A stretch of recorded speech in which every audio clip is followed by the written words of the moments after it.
The matter of Amesbury, the Labour MP, Mike Amesbury, who remains an MP, I suppose, until he gets replaced in a by-election now. This is something that has, I think, rocked public confidence, but has also raised serious questions about the behaviour we expect from our elected officials, and when they fall below that standard, what is Parliament able to do? What are they expected to do?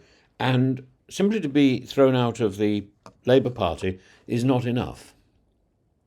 I think when somebody is caught on camera throwing a punch, this sends a message to the underworld, and it sends a message to other people in the in Parliament. It also sends a message to journalists that it's a sort of it's a heyday for nasty stories, and we've had quite a lot. It's not only the punching; it's also the lying, and so now I think should be an opportunity for the Labour Party to turn its act round and to start to behave in the way that is expected of a governing body of the government of the party that is the government. So Mike Amesbury, this man once entrusted with public service and the responsibilities of representing Runcorn and Helsby, on the morning of the 26th of October in Frodsham in Cheshire, he was captured on CCTV and by the ever watchful lenses of bystanders' mobile phones. And in this footage, this shocking and inexcusable act, Amesbury is seen punching. Amesbury, who I think is 55 years old, is seen punching a 45-year-old constituent called Paul Fellows. And the assault wasn't a single isolated blow. After knocking Fellows to the ground when Fellows had his back to Amesbury, Amesbury continued the attack, delivering multiple punches while the victim lay defenceless. At Chester Magistrates Court, and this was then amplified by the threatening language that he was caught on camera using. And the seriousness of the act was laid bare in court, and the Deputy Senior Judge, Tan Ikram, condemned the behaviour as unprovoked and entirely unbecoming of a person in public office. The judge noted that while a solitary punch might not necessarily be fatal, the sustained nature of the assault, especially when Fellows was already on the ground, was particularly egregious. And Amesbury's actions, driven by anger and a loss of emotional control, were met with a 10-week custodial sentence today, 40% of which he is required to serve in jail, following a period of probation. And this sentence was delivered with the clear intention to both punish and deter any similar transgressions by public figures. What makes this incident profoundly disturbing is not just the physical violence, but the manner in which it was carried out. As recorded, after assaulting Mr. Fellows, Amesbury was then heard saying, "You won't threaten your MP again, will you, effing soft lad?" Such language and behaviour, the contempt that an MP displays for his constituents, it's not isolated. Now, we heard the other day about the WhatsApp group. Again, an explosion of contempt for the constituents, a stark betrayal of the dignity and honour expected of a Member of Parliament. That's why they're called honourable members. This man and others have behaved as if the word honourable wasn't part of the title. Members is all they seem to be capable of realising. And an MP is meant to be a role model. An MP is meant to be a servant of the public whose conduct, even at moments of personal weakness, should reinforce the values of respect, of accountability and decorum that we place, that we expect of this high office. They are elected to high office. They represent us. Instead, what we witnessed, and what we have witnessed over the last few weeks, is a display of contempt, whether that's contempt for the public in very specific terms, or contempt simply because of a lack of responsibility, a failure to be honest. This undermines these very principles. And when we have a chancellor who has egged up her CV, it seems, apparently, allegedly, and nothing can be done to move her on or to encourage her to be honourable, then this queers the pitch for Keir Starmer's discipline when it comes to anybody else who does the same sort of thing. There's this quasi-individual who claimed to have been a solicitor. A solicitor is a very specific legal definition, and he doesn't merit that. It's disturbing. There are many terms that can be bandied around, and that can be explained away, but solicitor isn't one of them. And this episode has the episode with the punch has ignited this broader debate about the standards of conduct within political life, particularly within the Labour Party. And critics argue that this incident is symptomatic of a growing thuggish tendency where power, rather than responsibility, determines who is in control. Where, when confronted or frustrated, some within the party seem to resort to physical force rather than engaging in reasoned debate. Some within the party, a lot of people within the country, take this as an opportunity simply to be aggressive, simply to bully. You hear it on the phone every day. And when a person holding public office resorts to this bullying, it not only disrupts the norms of democratic discourse, but it erodes the trust placed in our institutions. It sends a troubling message that when political ambitions are thwarted, brute force, aggression, bullying becomes the acceptable tool of persuasion. I think it's essential to consider the broader context before painting the entire party with a single brush. When Mike Amesbury's conduct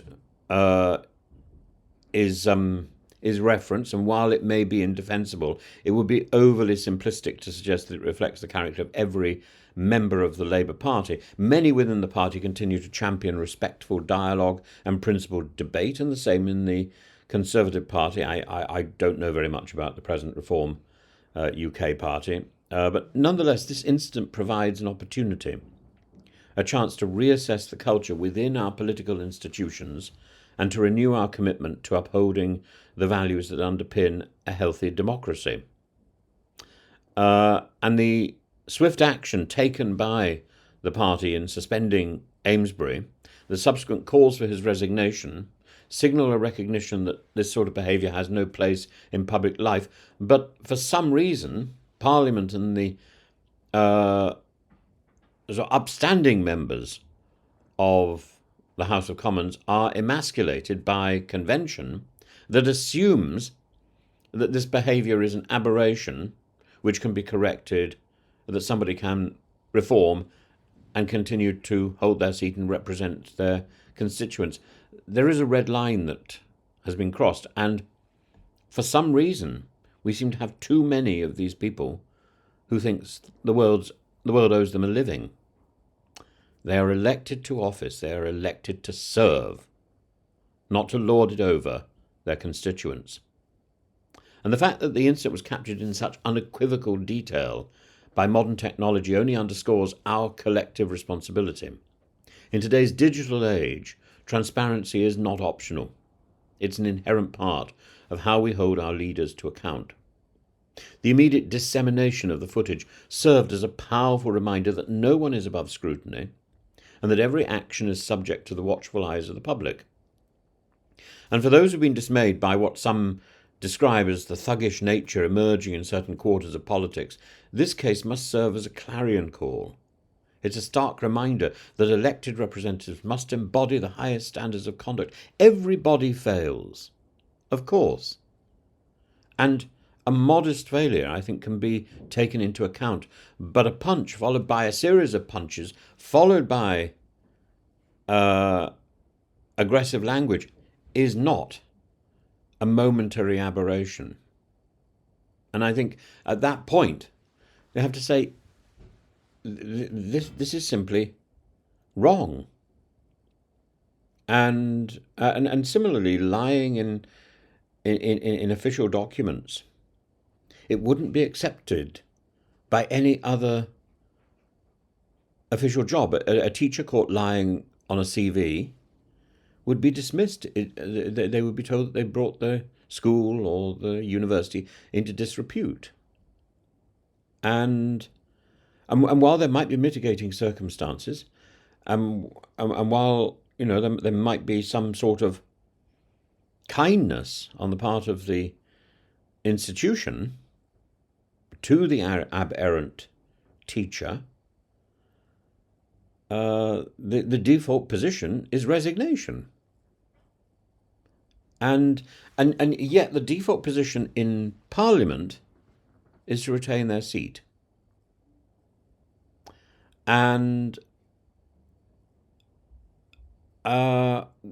we must demand, I think, that our leaders resolve differences through dialogue and persuasion, not through violence and intimidation and deceit. And I think this unfortunate episode should serve as a lesson to the whole of Parliament, a turning point. There's a clear need for a fresh start, a frisch begonnen. I've just travelled through Germany, if you will, where the conduct of public officials is re-examined and reformed, and now there's a frisch begonnen in Germany as well in the new Parliament. So maybe they can also look over to us and see this is what's happening in the UK, and it mustn't happen elsewhere. It's incumbent upon political parties in whatever country, in whatever level, that they, if they are elected to office, they act as examples to society as a whole. And I think society as a whole has to, we must foster an environment in which respect for human dignity and for democratic norms prevails. Otherwise, we might as well be in Russia. And do you remember that wonderful line at the end of Trial by Jury by Gilbert and Sullivan? Put your briefs upon the shelf. Gentle, simple-minded usher, get you, if you like, to Russia.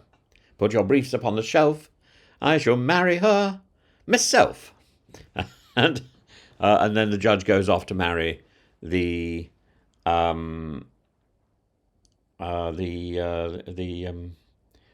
bride who got jilted at the altar by the defendant. And I think the hope is that this sort of ignoble moment,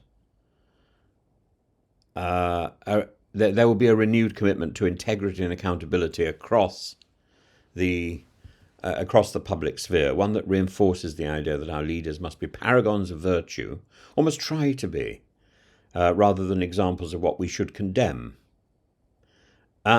And while the sentence imposed on Mike Amesbury is a necessary legal response to his actions, the broader implications extend well beyond the courtroom. This is a man who was there in Parliament to make laws. Does he not have the common sense and the discretion to have resigned before the sentence was actually passed? This is what I don't understand. Are there whips in the Labour Party advising him to hang on, keep taking the cash? Do those whips not say, look, you've done something appalling. I don't think there's a way out of this. Resign, and at least, those are the breaks. Get out of this line of work, because you brought the whole thing into disrepute. And at least then we would see that you were sorry, you were truly sorry. He said he was sorry, but he didn't follow it up by a demonstration of sorry. He didn't offer to resign his seat. And that needs to be something that is encouraged, and that needs to be something that people of honour should instinctively want to do. The responsibility to set an example is immense, and the standards we hold for those in power must be unyielding. I hope this incident marks the beginning of a renewed era in political conduct, a new leaf where civility, accountability and respect are restored as the cornerstones of public service.